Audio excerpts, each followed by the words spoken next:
You are back with your feel-good breakfast show. This is Expresso only on SABC3. Right now, we are talking about transport and how far we have come to date. And we are going to be talking to Professor J.L. van Niekerk on the line. He's going to be joining us on the line to tell us how South Africa is keeping up with the booming transport industry across South Africa. But before we do that, let's quickly take a look at how far the transport industry has come.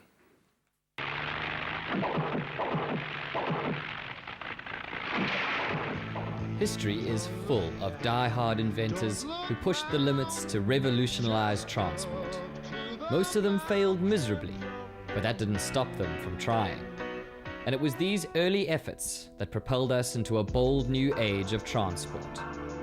We live in sprawling cities with 1,000-horsepower cars, but the problem with cars is they're always stuck in traffic. Enter the TBS transit unit in China, which uses existing road infrastructure but avoids traffic altogether by moving above it. But why do that when you can fly? The Terrafugia is a car and a plane, available in 2015 at the going price of 2.8 million rand. If you'd prefer to go solo, the Martin Jetpack has been available since 2011 at 1 million rand. And if your office is by the harbour, then the water-propelled Jetlev will get you there, costing just under 700,000 rand. Space tourism is now a reality with Richard Branson's Virgin Galactic, costing 2.5 million rand for a trip into space. But the most exciting idea is the Hyperloop. Traveling at 6,500 kilometers per hour, it will get you from New York to LA in 45 minutes. New York to China in 2 hours, and around the world in just 6 hours, using solar-powered frictionless tubes in a partial vacuum. It's the brainchild of South African-born inventor Elon Musk, who's made his plans open source, allowing other inventors to take his theories and run with them. Which is exactly what the spirit of invention is all about: collaboration in innovation. One thing's for sure, the future of transport is extremely exciting. In South Africa, we have the Gautrain, but are we ahead of the curve, or investing in backwater technologies that in global terms are worlds behind?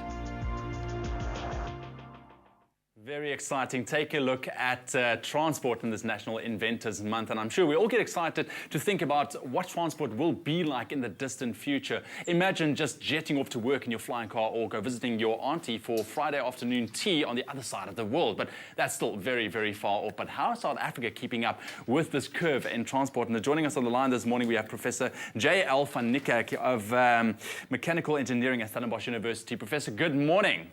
Good morning. How are you doing on this fresh Monday morning?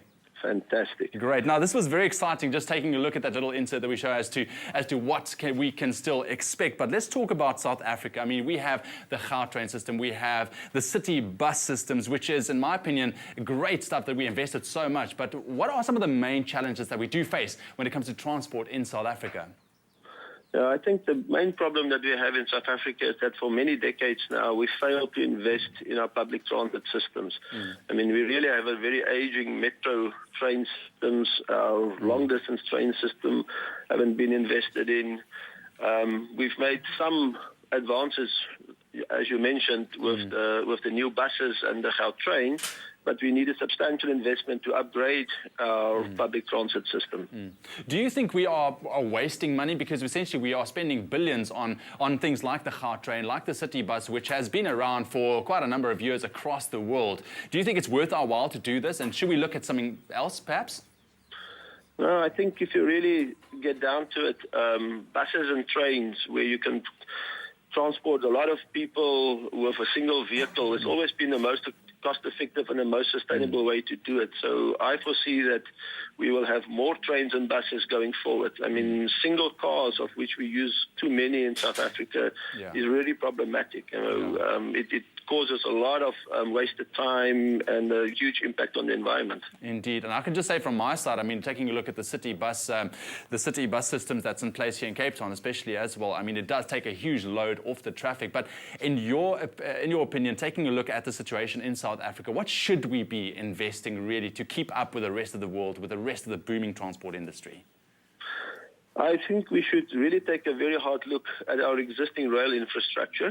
We have many challenges there. I mean, cable theft here in Cape Town is a good example where many commuters are inconvenienced frequently because of that. I think we should secure the system. We should upgrade the system. We should make the system more efficient. But unfortunately, in South African context, that will require subsidies from government because most of the poor people who use this, I mean, most of the people are poor who use these systems, and therefore we have to support them. Great stuff. Professor, thank you so much for joining us on the line and just talking a little bit about the transport in South Africa. And I hope that we are actually be able to keep up with what is going to be happening across the rest of the world as well. Yeah, sure. I mean, South Africa had one of the best railway systems in the past, and I think we can go there again. Indeed. Thank you so much. Have a great Monday further. Thank you. Bye. Like I said, I really hope that we are able to keep up with the transport needs here in South Africa. But also we want to know what your thoughts are. What do you think needs to happen in terms of transport here in South Africa? Let us know on our Facebook page, Expresso Morning Show, SABC3. Cat, over to you, man.